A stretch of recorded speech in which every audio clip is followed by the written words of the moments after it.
আসসালামু আলাইকুম। কিভাবে শিখবো ইউটিউব চ্যানেলের আরও একটি নতুন ভিডিওতে আপনাকে স্বাগত জানাচ্ছি। প্রিয় দর্শক, আজকের ভিডিওতে আমরা জিমেইলের একটি দারুণ ব্যবহার দেখব।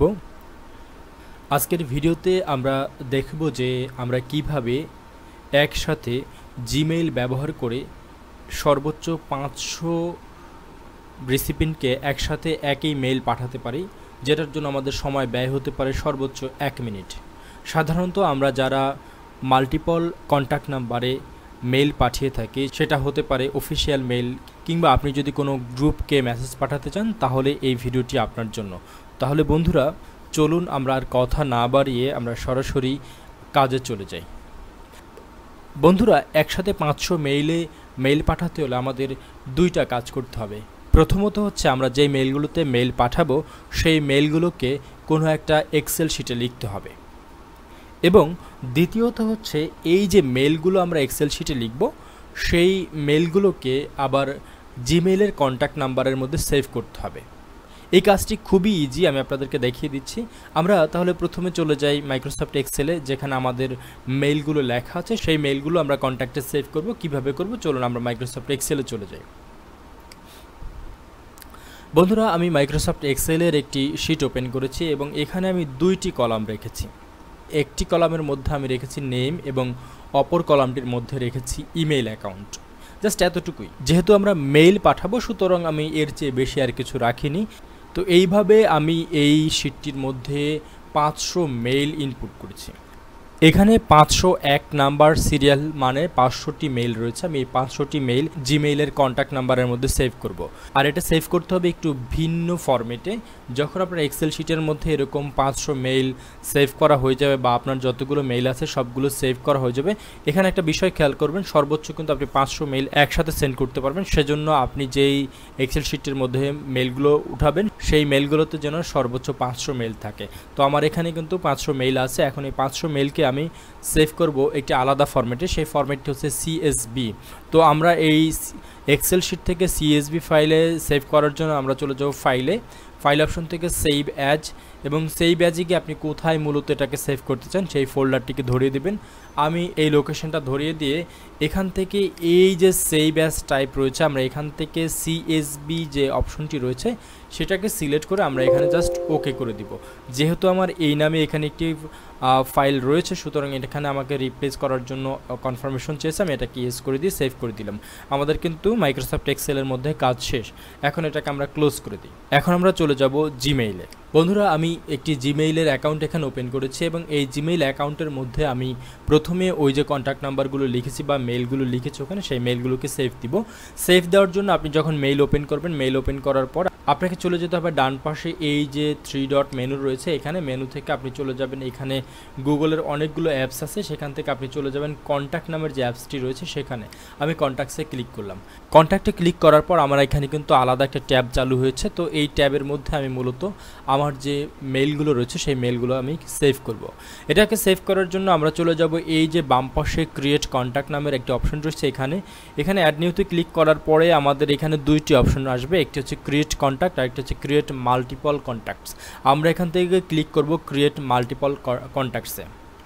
এখানে ক্লিক করার পরে আমাদের ক্রিয়েট মাল্টিপল কন্ট্যাক্টসের একটি মেনু চলে আসবে। এই মেনুর মধ্যে আমরা চাইলে এখান থেকে ম্যানুয়ালি একটা একটা করে মেইলও সেভ করতে পারি, অথবা আমরা যেহেতু মাইক্রোসফট এক্সেলের মাধ্যমে সেভ করব, সুতরাং আমরা এখান থেকে এই যে ইম্পোর্ট কন্ট্যাক্টস নামের যে অপশনটি রয়েছে এখানে ক্লিক করব, এবং এখানে have a CSV or vCard file বলা হয়েছে। যদি আপনার সিএসভি ফাইল অথবা ভিকার্ড ফাইল থাকে, সেই ফাইল থেকেই মূলত আপনি এই তথ্যগুলো এখানে ইনপুট করতে পারবেন। তো যেহেতু আমার সিএসভি ফাইল রয়েছে, আমি এখানে কি করব, ইম্পোর্টে ক্লিক করব।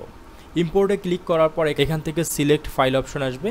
এই সিলেক্ট ফাইল অপশনে ক্লিক করলে আপনাকে কিন্তু সরাসরি আপনার কম্পিউটারের যে স্টোরেজ রয়েছে সেই স্টোরেজে নিয়ে আসবে। এরপর আপনি ওই ফাইলটি যেখানে সেভ করছেন সেই লোকেশন থেকে গিয়ে এটাকে জাস্ট এখানে সিলেক্ট করে দিয়ে ওপেন করবেন। ওপেন করলে পর দেখতে পারবেন যে আপনি এখানে যে নামে ফাইলটি সেভ করছেন সেই নামটি কিন্তু এখানে চলে আসবে। চলে আসার পরে আপনি দেখতে পারবেন যে এর আগে কিন্তু এই যে ইম্পোর্ট অপশনটি রয়েছিল সেই অপশনটি ভিজিবল ছিল না, এখন কিন্তু ভিজিবল হয়ে গেছে। আমরা এখানে এই ইম্পোর্ট অপশনে ক্লিক করব। ইম্পোর্ট অপশনে ক্লিক করলে আপনার হয়তো সর্বোচ্চ 30 সেকেন্ড সময় লাগতে পারে এই যে 500 যে আমরা মেইল এখানে সেভ করেছি সেই 500 মেইল সেভ হওয়ার জন্য। তো দেখেন বন্ধুরা, এই যে অলমোস্ট যে আমার কিন্তু সর্বোচ্চ 30 সেকেন্ড সময় লাগছে যে এখানে কিন্তু 500 মেইল সেভ হয়ে গেছে এবং এই যে মেইলগুলো আমরা এখানে সেভ করেছি সেই সেভ করা মেইলগুলো কিন্তু এই যে লেভেলসের মধ্যে অ্যাড হয়েছে। তো আমরা যেটা করলাম এখানে জিমেইলের কন্ট্যাক্টের মধ্যে আমরা একটা লেভেল তৈরি করলাম।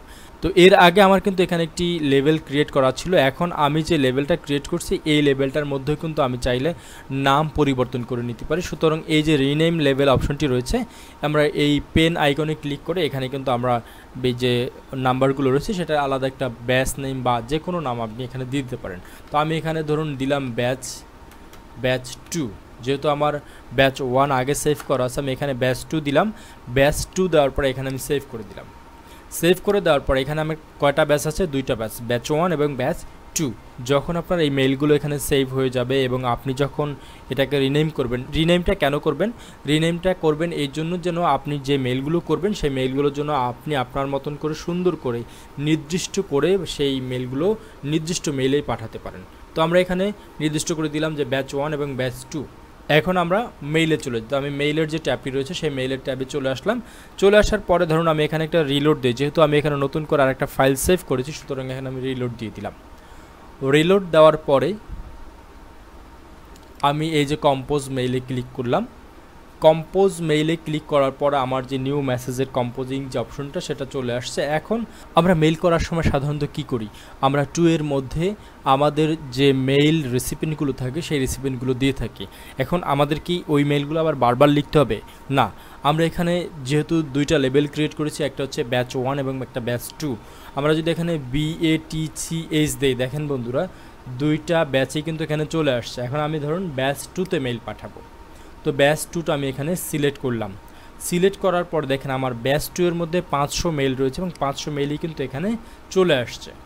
চলে আসার পরে এরপর আমাদের কি লিখতে হয়, আমাদের লিখতে হয় সাবজেক্ট। আমি এখানে সাবজেক্ট দিয়ে দিলাম। তো মেইলে সাধারণত সাবজেক্ট লেখার পর আমাদের যেটা করতে হয় সেটা হচ্ছে যে আমাদের যদি কোনো অ্যাটাচড ফাইল অ্যাটাচ করতে হয় সেটা করতে হয়, অথবা আমরা যদি মেসেজ টেক্সট বডিতে কিছু লিখতে চাই সেটা আমরা লিখতে পারি। তো আমি এখানে একটা লিখেই মেইল পাঠাই।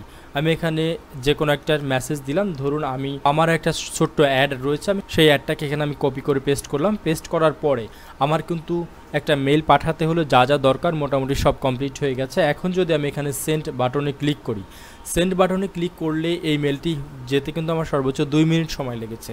তাহলে বন্ধুরা যদি আপনি একটা ব্যাচ বা একটা লেভেল ক্রিয়েট করেন, লেভেলটা ক্রিয়েট করার পর সেই লেভেলে যদি আপনি মেসেজ পাঠাতে চান তাহলে আপনার সর্বোচ্চ কত মিনিট সময় লাগতে পারে, সর্বোচ্চ 1 মিনিট সময় লাগতে পারে। তাহলে বন্ধুরা আশা করি যে আজকের এই ভিডিওটি দেখে আপনি নতুন কিছু শিখতে পেরেছেন এবং এই ভিডিওটি দেখার মাধ্যমে আপনার দীর্ঘ সময়ের কাজকে আপনি অল্প সময়ের মধ্যে শেষ করতে পারবেন। আজকের এই ভিডিওটি দেখে যদি উপকৃত হয়ে থাকেন তাহলে ভিডিওটিতে একটি লাইক দিন। আপনার সুন্দর একটি মতামত অবশ্যই ভিডিওর কমেন্ট বক্সে দিয়ে যাবেন। আর আপনি যদি আমার চ্যানেলে নতুন হয়ে থাকেন তাহলে রিকোয়েস্ট করব যে চ্যানেলটিকে সাবস্ক্রাইব করে পাশে থাকা যে বেল আইকনটি রয়েছে সেটিকে অন করে দিবেন। কিভাবে শিখবো ইউটিউব চ্যানেলের ভিডিও দেখার পর শেয়ার করার অনুরোধ রেখে এখানেই শেষ করছি। সে পর্যন্ত সবাই ভালো থাকুন, সুস্থ থাকুন, আল্লাহ হাফেজ।